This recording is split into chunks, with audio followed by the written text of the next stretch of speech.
What's up, my dudes? Valkyrja. Today I want to talk to you about Hutao versus Yelan, because I know their banner is now live, and a lot of people are, well, not that banner. I don't think anybody's summoning for Chi-Chi. But a lot of people are conflicted as to what banner they should summon on, what character they should get. And I'm going to tell you guys right now, I don't think there's a right or wrong answer for who is better, who is whatever, because they do functionally two different things. So I'm going to break down what each character does, very TLDR-y, so you guys can have a kind of a short take as to what each character wants to accomplish and really what their primary goal is. So Hutao wants to use her skill to essentially get low. Once she's sub 50% HP, she's going to be able to activate her secondary passive, and she's going to do more damage on her ult. So you can see whenever she's sub 50%, her pyro damage is increased by 33%, and her low HP skill damage goes up to 588%, and she gets more HP regeneration. So she's somebody that uses HP as a resource to activate her skill to do more pyro damage. She is somewhat of an investment heavier character than Yelan because she does want crit rate, crit damage, but she's generally easy to build because she's so focused on having HP. HP is kind of the core to it. You can see I have a lot of HP percent artifacts on her. HP is very, very core to Hu Tao's whole identity and kit, and she's also pretty easy to get because you can just run two-piece like I have with Millilith and Crimson Witch of Flames, so you can use a lot of leftover artifacts to kind of build her up. So she's not the hardest damage dealer to build, but she still takes somewhat investment, and you're going to want to try to get higher talent levels, especially on her skill. That way you can have higher conversions, because the higher your talent level is, the more attack increase you get. So she is definitely somewhat resource intensive in that regard. As far as Constellation goes, really I think C1's the only one that you're kind of even looking at, because Hu Tao's charge attacks not consuming stamina is kind of a big deal. Outside of that, the rest are good to have, especially her C6, but her C6 is pretty gimmicky. It's not exactly as crazy as it seems because of how rarely it's actually procced. Now, in floor 12, you can proc this quite a good bit, and you can actually do some major work with it.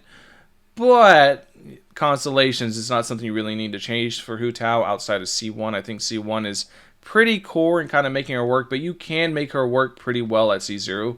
All you got to do is do the little jump tech. You just cancel. You can either cancel like this, or you can actually dash cancel like that. And either way, you just cancel the recovery frames of the actual charge attack to kind of speed things up, because you are going to be charge attacking a lot as Hutao.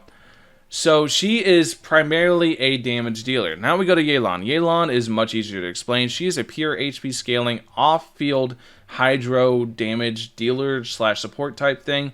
Mostly use her for her support, but once again, you can see I have literally just random artifacts on her, and it doesn't matter because she is really, really damn good, and all she really wants is HP.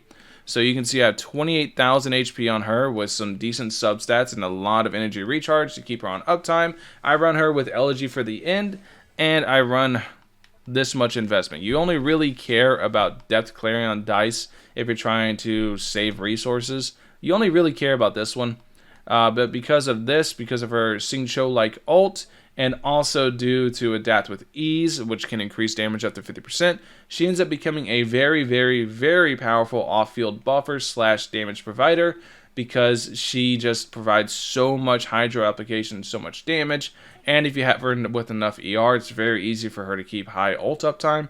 That way she can, constantly ult over and over. But odds are you're going to run her with a second hydro, such as Xingqiu. So it's why whenever I showcased Hutao, I talked about Hutao with the team of Hutao, Xingqiu, Yelan, because Xingqiu is going to provide battery for Yelan, and Yelan's going to provide the damage boost. It kind of works in synergy, and then you'll have Hydro Resonance as well, which gives Hutao more HP, which she wants more of, because then she does more damage. So, whenever it comes to one versus the other, they work kind of tandem and synergy, but they do two different roles. I think Yelan has a little bit more versatility, and the fact that she's more of an off-field support / damage provider, and Hutao kind of needs a team kind of built around her because she is a main damage option. So it's more so what you want more of. I think having supports personally is better, because then you have, like I said, more team options, and you're not really restricted to one or two things. but Hutao is perfectly serviceable as a main damage option because she's really, really good in her own regard. So, in the end, it's all about what you want. Anyways, thank you guys for watching. Let me know what you guys think in the comment section below. Catch you guys in the next one. Peace.